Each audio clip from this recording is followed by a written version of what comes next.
फ्लॅटचं आणि जमिनीचं वास्तुशास्त्र वेगळं वेगळं असतं. आता बरीचशी जनता फ्लॅटमध्ये राहते, हो. तर त्या फ्लॅटच्या वास्तुशास्त्राचे नियम काय वेगळे असतात? बघा आता मूळ आहे ना, हा फार मोठा गल्लत करतात लोक. काय करतात की फ्लॅट घेतला की त्याला पूर्व पश्चिम करतात, त्या फ्लॅटमध्ये ब्रह्मवास्तू शोधत बसतात. अरे अरे अरे अरे अवघड काम आहे सगळं. असं नाही चालत. मी जसं म्हटलं की एक वास्तू आहे, त्या वास्तूचा एक वास्तुपुरुष आहे जो झोपलाय, ज्याचं डोकं तिकडे पाय तिकडे. म्हणजे आता उदाहरणार्थ मी एक बिल्डिंग बांधतोय आणि ही अशी चौकोनी बिल्डिंग बांधतो. इकडे एक फ्लॅट, इकडे एक फ्लॅट, इकडे एक फ्लॅट, इकडे एक फ्लॅट. ही बिल्डिंग, हा प्लॉट, या प्लॉटचा वास्तुपुरुष. मग त्याच्यावरती असलेली ती त्याची बाळ आहेत. म्हणजे तो मूळ वास्तुपुरुष आणि त्याच्यावरती ती छोटी छोटी वास्तुपुरुष त्याची बाळ बसलेली आहेत. त्यामुळे मूळ नियम तो जमिनीला लावणं. मूळ नियम म्हणजे एखादा बिल्डर जेव्हा फ्लॅट बांधतो ना, तेव्हा बिल्डरनी काय करायचं की ईशान्य कोपऱ्यात टाकी घ्यावी प्लॉटच्या. त्यानं आग्नेय कोपऱ्यामध्ये त्याच्या अग्नीचे जे काय होते आर्थिंग, त्याच्यानंतर लाईटचं काय असतं ते जनरेटर्स आणि त्या बाजूला घ्यावं. नैऋत्य दिशेला त्यांनी पोडियम्स बिडियम्स करावी, उंच करावं. वायव्य दिशेला झेंडे लावावेत, छान करावं. ईशान्येला अंडरग्राऊंड टाक्या कराव्यात किंवा ईशान्येला तुम्ही स्विमिंग टँक करावं. हे झालं जमिनीचं मूळ वास्तुशास्त्र. ती तत्व त्याने त्या कोपऱ्यात निर्माण केली. मग बिल्डिंग बांधून त्याने कुठं का कसं का करेना चालू शकते, कारण ती त्याची बाळ आहेत ना त्याच्यावर नांदणारी. म्हणजे मी आहे, मला जर 4 बाळ आहेत तर मी सुखी असेल तर ती 4 बाळ सुखी असतील ना. असाच प्रकार आहे ना, कारण ह्या बाळाच्या मांडीवरती खांद्यावरती ती बसलेली आहे. म्हणून बिल्डर्स लोकांनी सुद्धा वास्तू बांधताना जर वास्तूचा आधार घेतला तर ते वास्तूचा आधार घेऊन फ्लॅट बांधू पण शकतात. आणि जर तसं शक्य नसेल जागेअभावी तर ते मूळ जमिनीला बॅलन्स करून सुद्धा करू शकतात. फार अवघड नाही. आता जमिनीचे उतार असतील, हे असतील, आता सगळ्याच गोष्टी जमत. तसं जर म्हणलं तर मग भारत देशाच्या दक्षिणेला पर सगळं पाणी आहे, उत्तर सगळी बंद आहे. मग आता म्हणून काही देश काय राहण्याच्या लायकीचं नाहीये का? महाराष्ट्रामध्ये सह्याद्री पसरलाय म्हणून इथं भाऊ भावाचा वैरी आहे. म्हणजे आता मग काय सोडून जायचं का? मग प्रत्येकाने आपल्यापासून सुरुवात करावी. मी माझं घर करतो, तू तुझं घर कर, तो त्याचं घर करेल, तो त्याचं करता करता मी गाव करेन, मग गावाचा मी जिल्हा करेन, जिल्ह्याचा मी तालुका, तालुक्याचा मी राज्य करेन, राज्याचा मी देश करेन. म्हणजे वास्तुशास्त्र किंवा कोणचंही शास्त्र हे तुमच्यापासून सुरुवात करा म्हणतं ना.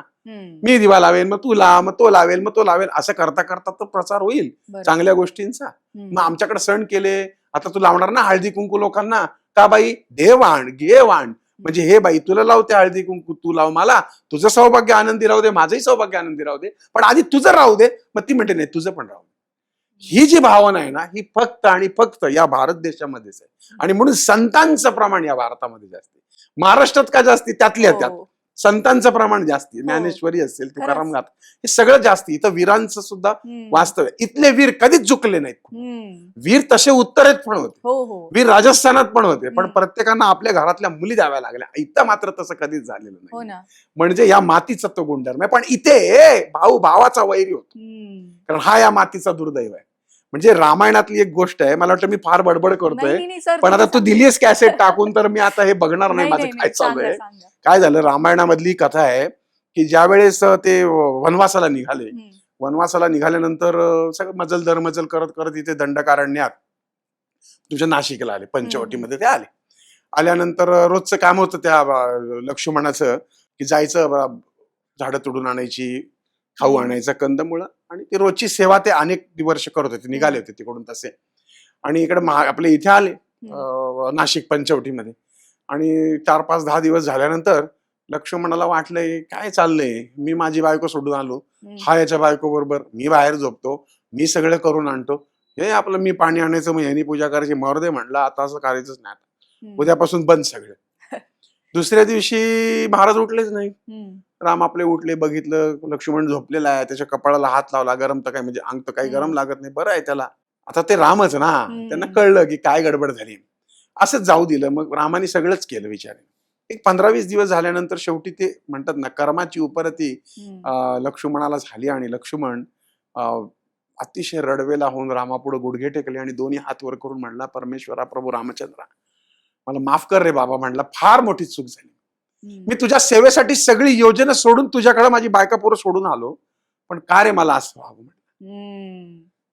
दोघं भाऊ फार ढसाढसा रडले एकमेकांना. त्याने जवळ घेतलं, मिठी मारली, आणि ते म्हणाले, लक्ष्मणा, हा तुझा दोष नाही, हा या मातीचा दोष आहे. ह्या मातीमध्ये भाऊ भावाचा वैरी होतो.